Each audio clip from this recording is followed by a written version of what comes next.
ISKCON. शायद ही कोई ऐसा होगा जो इस्कॉन शब्द के बारे में नहीं जानता होगा। इस्कॉन शब्द मुंह से निकलते ही हमें एक ही चीज का ध्यान आता है और वो है राधा और कृष्ण। राधा कृष्ण के अमर प्रेम और उनकी तरफ अमर भक्ति को समर्पण, ये नाम हम सभी के जुबान पर है। हम में से शायद ही कोई ऐसा है जो इस नाम से अवगत नहीं होगा। पर क्या आप सब ये जानते हैं कि इस्कॉन है क्या? इस्कॉन का मीनिंग क्या है और क्या है इसकी फुल फॉर्म? इस्कॉन एक इंटरनेशनल सोसाइटी है फॉर कृष्णा कॉन्शियसनेस। ये कृष्ण भगवान के लिए उनकी भक्ति की तरफ एक सोसाइटी फॉर्म की गई है जिसको हम इस्कॉन कहते हैं, और हिंदी में इसे अंतर्राष्ट्रीय कृष्ण भावना अमृत संघ, international association for Krishna consciousness, इस नाम से जाना जाता है। It was founded in 1966 in New York city by AC भक्तिवेदांता स्वामी प्रभुपदा। मतलब इसकी नींव जो है वो 1966 में न्यूयॉर्क सिटी में रखी गई थी। और इसे किसने रखी थी इसकी नींव? एसी भक्ति वेदांता स्वामी प्रभुपदा।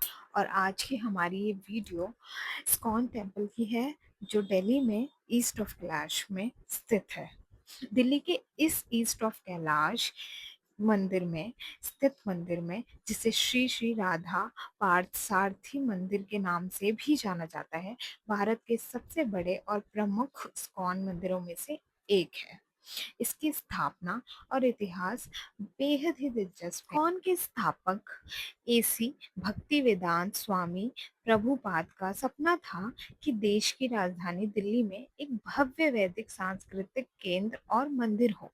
इसके लिए उन्होंने बहुत सारे प्रयास किए और लंबे प्रयासों के बाद सालों बाद 1982 में गवर्नमेंट ने उनको एक लैंड प्रोवाइड किया, उनको एक परमिशन दी, उनको उनके द्वारा भूमि स्वीकृत की गई। और इस पूरे प्रोजेक्ट का जो नेतृत्व है मुख्य रूप से गोपाल कृष्ण गोस्वामी ने किया।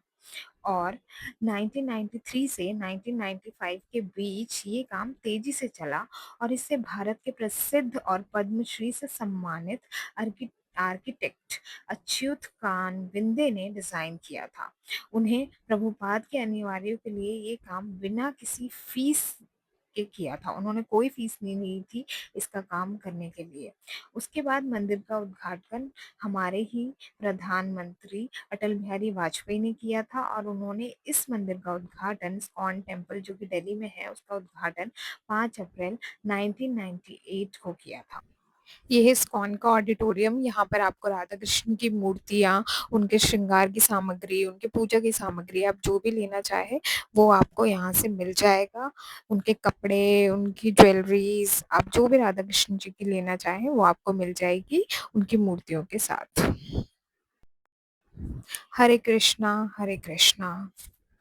इस्कॉन में प्रवेश करते ही आप कृष्ण भक्ति में ऐसे लीन हो जाते हैं कि बस कृष्ण के अलावा कुछ दिखता ही नहीं है। हर जगह बस कृष्ण कृष्ण कृष्ण। आप उनकी भक्ति में झूमने लगते हैं, नाचने लगते हैं, गाने लगते हैं, बस हर जगह सिर्फ कृष्ण ही दिखने लगते हैं।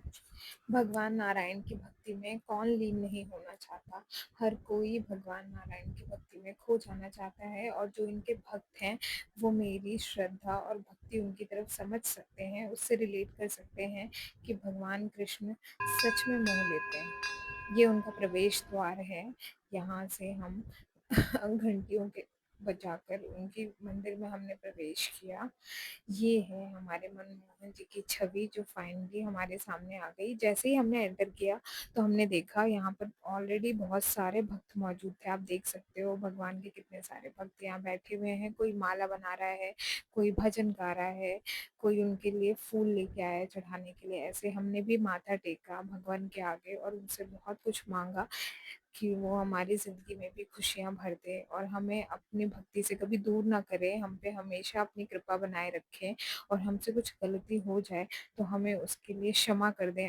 हरे कृष्णा। फाइनली हमने श्री कृष्ण भगवान के सामने से दर्शन किए पास जाकर, और देखो उनकी छवि कितनी मनमोहक है कि कैसे वो मन मोह लेते हैं। उन्हें मनमोहन भी कहा जाता है, ये बात सच है। आप जब भी उनके सामने जाएंगे ऐसा लगेगा वो आपको मोह रहे हैं, मन करेगा उन्हें देखते ही रहे, अपनी आंखों को उनसे दूर कभी ना करें, उनके सामने से नजर हटती ही नहीं। ये वो स्थान है जहाँ भगवान श्री कृष्ण की परिक्रमा की जाती है। यहाँ परिक्रमा लगाई जाती है मिनिमम 3 टाइम्स और मैक्सिमम 5 टाइम्स, तो आप कम से कम लगाए ही लगाएं। 3 बार परिक्रमा करनी आवश्यक है, और अगर आपके पास समय है तो आप 5 बार जरूर परिक्रमा करें भगवान श्री कृष्ण की। ऐसा कहते हैं परिक्रमा करने से हमारा उनका दर्शन जो है वो सफल हो जाता है। और यहाँ देख सकते हैं आप, यहाँ की हर तस्वीर, हर दीवार सिर्फ श्री कृष्ण का ही नाम गा रही हो, ऐसा फील होता है। यहाँ पर आपको राधा कृष्ण की प्रेजेंस फील होगी। जब आप जाओगे तो ऐसा लगेगा जैसे आपके साथ साक्षात वो चल रहे हैं, आपके आसपास ही हैं, आप उनकी प्रेजेंस फील कर सकते हो।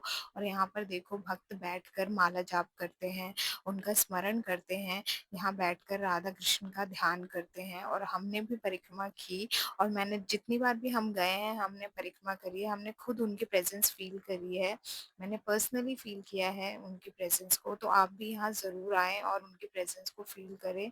आपकी हर दीवार इस्कॉन की आपको उनकी प्रेजेंस फील कराएगी।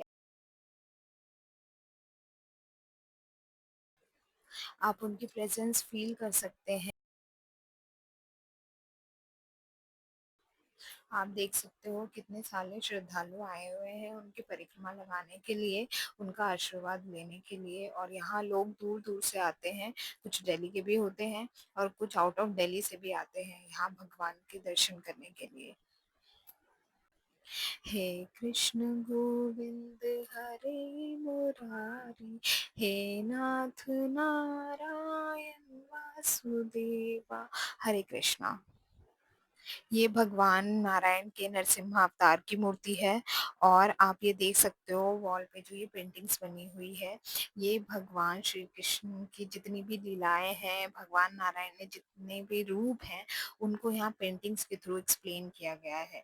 भगवान नारायण, भगवान विष्णु के सभी रूपों को यहाँ पर पेंटिंग्स के थ्रू एक स्टोरी फॉर्म में यहाँ पर दर्शाया गया है, ताकि भक्तजन उनके सभी स्वरूपों को जान सके। उन्होंने जो जो लीलाएं की थी, जितने रूप लिए थे, उनके बारे में भक्त यहाँ से जान सके। और बहुत खूबसूरती से आप देख सकते हो आर्किटेक्ट ने इतनी ब्यूटीफुली डिजाइन किया गया है, आप यहाँ की खूबसूरती देख सकते हो। यहाँ हर भक्त भगवान कृष्ण राधा का भजन चलता रहता है, आप देख सकते हो सब बैठकर भजन कर रहे हैं। यहाँ की हर दीवारें, हर रोम रोम बस एक ही भजन गाती है, हरे कृष्णा हरे रामा। फिर यहाँ पर हमने भी भगवान कृष्ण के गाने पे परफॉर्म करके कुछ रील्स शूट की। और आप भी यहाँ पर आएंगे तो यहाँ की खूबसूरती इतनी ज़्यादा है कि मन करेगा बस यहाँ की खूबसूरती में खो जाएं। और जो भी दिल्ली में रहते हैं वो तो ज़रूर इस्कॉन विजिट करें, बट जो दिल्ली में नहीं भी रहते, आसपास के एरियाज में रहते हैं, प्लीज़ आप ज़रूर आएँ और दिल्ली का ये इस्कॉन ज़रूर विजिट करें। हरे कृष्णा।